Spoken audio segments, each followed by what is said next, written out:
부모의 노력 여하에 따라서 자폐 성향이 회복될 수 있다는데, 오히려 아무리 상호작용을 늘리고 언어 치료나 감통 치료에 투자해도 발달 지연이 나아질 기미가 없다면 그것은 다 내 탓이라는 말이 아닌가?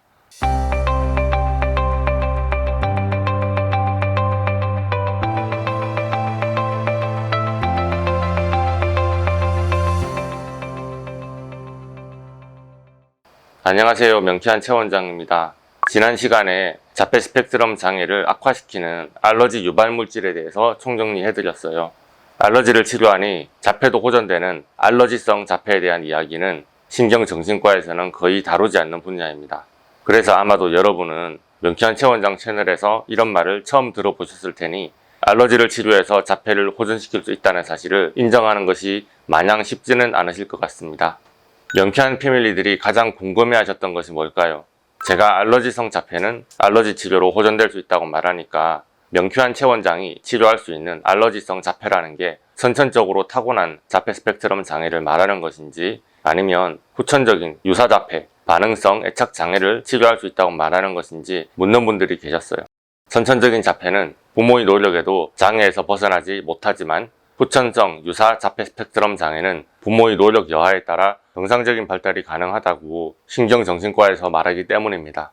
그런데 이런 진짜 자폐, 유사 자폐라는 기준을 제가 만든 것이 아니라서 제가 뭐라고 말하기 애매하기는 합니다. 그러나 알러지를 치료해왔던 지금까지 경험에 비추어 볼 때는 진짜 자폐든 유사 자폐든 간에 양쪽 다 알러지로 인한 것일 수도 있고 관련이 별로 없는 것일 수도 있을 것 같습니다. 알러지 개념으로 생각해 보자면 선천적으로 타고난 알러지도 있고 후천적으로 갑자기 생겨난 알러지도 있습니다. 그런데 뱃속에서 타고났든지 갑자기 생겼든지 상관없이 그 질환이 알러지로 인한 질환이 맞다면 그냥 명쾌한 알러지 치료로 알러지가 잘 치료됩니다. 그런데 모든 선천적인 질환이 다 알러지도 아니고 모든 후천적인 질환이 알러지인 것도 아닙니다. 그래서 저는 선천적인가 후천적인가 그것을 별로 신경 쓰지 않습니다. 그냥 이 질환이 알러지 질환인가 아닌가 그것을 판단하고 알러지를 치료하는 것이죠. 자, 그런데 선천적으로 타고난 자폐는 아니다, 후천적 유사자폐, 반응성 애착 장애라고 진단을 받은 아이의 보호자분께 여쭤보고 싶습니다. 부모의 노력 여하에 따라서 자폐 성향이 회복될 수 있다는데 여러분의 의견은 어떠신가요? 오히려 아무리 상호작용을 늘리고 언어 치료나 감통 치료에 투자해도 발달 지연이 나아질 기미가 없다면 그것은 다 내 탓이라는 말이 아닌가? 그렇게 생각하시면서 자책하는 분들이 계셨습니다. 그런데 자폐 스펙트럼 장애를 알러지의 개념으로 이해하는 명쾌한 최원장 입장에서는 아주 이상한 논리로 보입니다. 상호작용을 늘린다고 알러지가 사라지던가요? 알러지가 있는 물질을 접촉하면 콧구멍이 간지럽고 재채기와 콧물이 나고 머리가 멍하고 집중이 안 되며 짜증이 나는 케이스를 생각해 보겠습니다. 부모가 사랑을 주고 관심 가져주며 잘 놀아주면 증상이 없어지나요? 약을 복용하면 잠시 호전되지만 근본적으로 낫는 것은 아니고 종류에 따라서는 부작용이 있습니다. 알러지 성향 때문에 뇌기능이 저하된 자폐 캐릭터라면 그저 부모의 노력만으로는 문제를 해결하기 어렵습니다. 뇌기능이 저하되는 경향성, 그 알러지 반응이 선천적이든 후천적이든 상관없습니다. 그래서 명쾌한 최원장은 선천적, 후천적 경향성을 따지지 않습니다. 그냥 자폐 환자가 알러지 성향을 갖고 있는지가 가장 중요합니다. 원래 세 돌이 넘어야 자폐 스펙트럼 장애 진단은 정확하게 받을 수 있죠. 그래서 그전에는 발달 퇴행이나 언어 발달 지연, 사회성 지연이 있기는 하지만 아직은 판단하기 어렵고 그냥 이 상태가 지속된다면 자폐 진단을 받을 수 있다는 전문의 의견을 먼저 듣게 되곤 합니다. 그런데 이런 이야기를 뒤집어 보면 이 말은 얼마든지 후천적으로 호전될 여지가 있다는 뜻이 됩니다.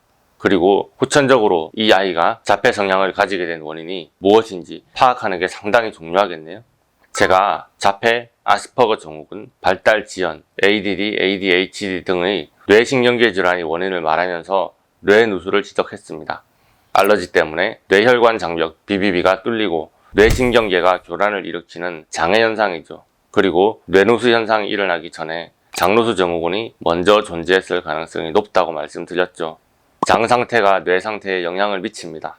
장은 뇌의 스트레스 대처 반응을 조절하고 뇌 호르몬을 생성하고 분비하며 뇌의 면역계를 활성화시킵니다. 이것은 새로운 뇌세포를 성장시키죠. 신경세포 뉴런이 새로 만들어지는데 영향을 미칠 수 있다는 말인데 이것이 무슨 말인가요? 학습 능력, 상호작용, 사회성 발달, 언어 발달에 영향을 미친다는 뜻입니다. 그래서 장내 세균총의 균형이 망가져서 유해 박테리아가 번성하게 되면 뇌 기능이 인체에 불리하게 조종될 수 있다는 말씀을 드렸어요. 유해 박테리아가 뇌를 원격 조종한다는 아주 자극적인 멘트를 써가면서 말이죠. 그래서 장내 세균총, 마이크로바이옴이 망가진 것이 뇌세포 성장을 방해하고 학습 능력을 저하시킵니다. 이것은 아주 잘 알려진 사실입니다. 그런데 장루수 증후군을 일으키는 원인이 무엇이었는지 기억이 나시나요? 항생제 복용, 급작스러운 정신적인 충격이나 육체적 충격, 만성적인 스트레스, 감염병, 엔세이드, 비스테로이드성 소염제, 칸디다증, 알코올 중독 등이 장루수 증후군을 악화시키는 원인이 됩니다. 그런데 영유아 시절에 장루수를 초래할 만한 요인이 무엇이 있을까요?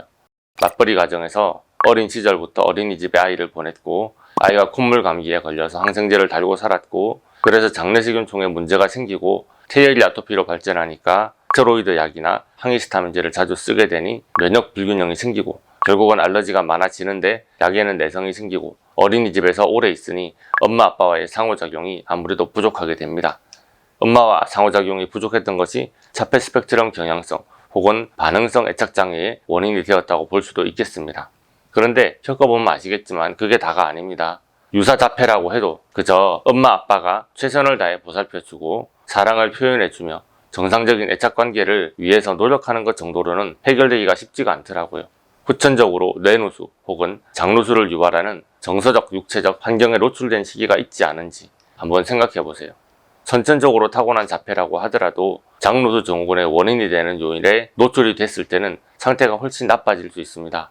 그 원인을 찾아내서 그 원인에 대한 알러지 탈감작 치료가 필요하다고 제가 소리 높여 외치는 중이죠. 자, 그런데 이런 상황과 환경은 대한민국의 영유아라면 새삼스러운 조건은 아니죠. 요즘에 자폐 스펙트럼 장애가 점점 증가하고 있다는 통계가 있습니다. 그렇지만 대한민국 모든 영유아가 이런 조건에서 모두 유사자폐가 생기는 것은 아닙니다. 그렇다면 누구는 괜찮은데 누구는 자폐 성향으로 악화되는 이유가 무엇일까요? 알러지의 기준으로 보자면 알러지 반응은 많이 자주 접촉하는 장부에 유전적으로 약하게 타고난 기관에 기저질환을 악화시키는 방향으로 나타나고는 합니다.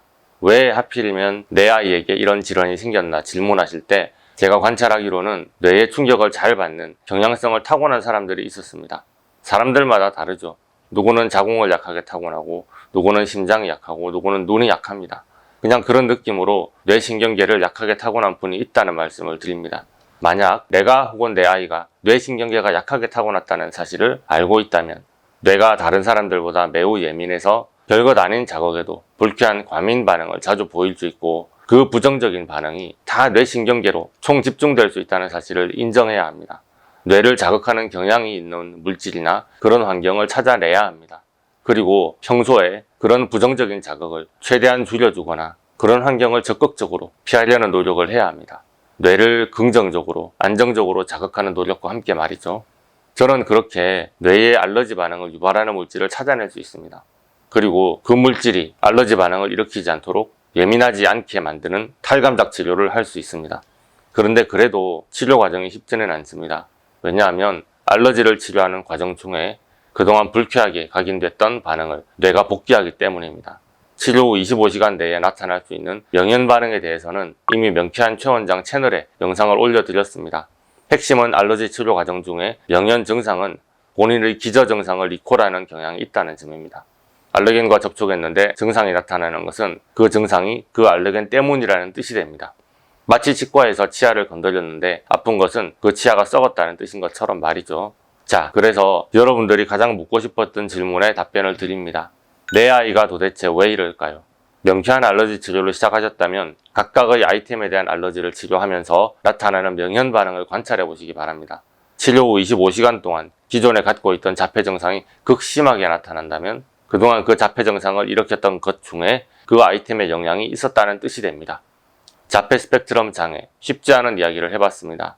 여러분의 케이스가 100% 알러지 치료로 나을 수 있다고 말씀드리기 어렵습니다. 그러나 할 수 있는 최선의 노력을 다하고 있지만 기존의 치료로 호전이 잘 되지 않는 경우 그리고 타고나기 알러지가 심한 아이의 경우라면 알러지성 자폐의 가능성이 있지 않겠나 조심스럽게 말씀드립니다.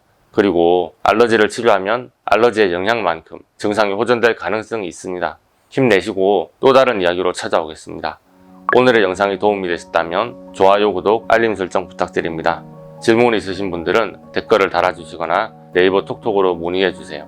감사합니다.